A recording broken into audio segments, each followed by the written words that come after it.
Mwanaume, mchawi wetu sio hormone, mchawi wetu sio umri, mchawi wetu sisi ni 5-alpha reductase. Hii ni enzyme ambayo yenyewe kazi yake kubwa ni kwenda kuchukua ile homoni ya mwanaume ya testosterone na kuibadilisha kuwa DHT.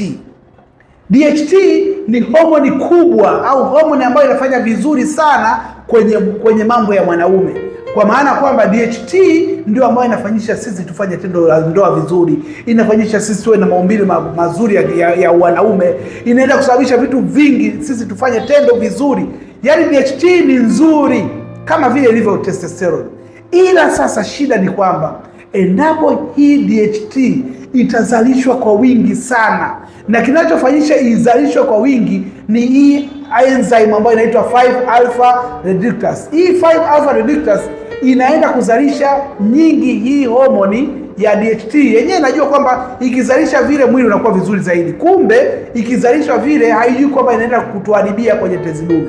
Yaani tezi dume inavimba kwa sababu ya ile homoni ya DHT imezalishwa nyingi zaidi. Lakini kama itazalishwa tu kwa kiasi, hiyo inakuwa ni nzuri kwetu sisi wanaume. Kwa hiyo sasa kuna vitu ambavyo tunabidi tuvifanye ili kuweza kupunguza kile kiwango cha 5-alpha reductase isiweze kuzalishwa nyingi, kwa sababu ikizalishwa nyingi ndipo na yenyewe inaenda sasa kuzalisha ile testosterone yetu, inaenda kuibadilisha nyingi. Kwa hiyo 5-alpha ikiwa nyingi au ikizalishwa kwa wingi, basi na yenyewe inaenda kubadilisha ile testosterone ambayo imehifadhiwa, inaenda kuibadilisha nyingi kuwa DHT, au estrogen ambayo ipo ndani ya mwili inaenda kubadilishwa nyingi kuwa DHT. Na DHT inapotokea, ina maana tezi dume inafanyaje?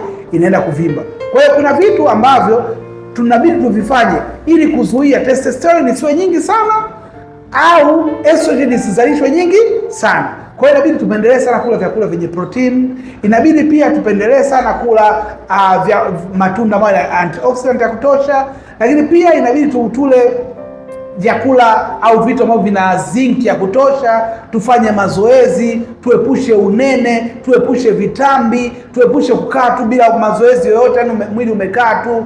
Hivyo vitu jamani inabidi tuepuke. Lakini pia unywaji wa pombe, uvutaji wa sigara, hivi vitu vyote vinasababisha hayo matatizo yanakuwa ni mengi zaidi. So kama ni mmoja watu ambao wanatamani sana kuepuka haya mambo au tayari wanayo changamoto ya kuvimba kwa tezi dume, chukua namba yangu bao nipigie, niweze kusaidia jinsi gani tunaweza kutatua bila kuathiri afya yako hata kidogo.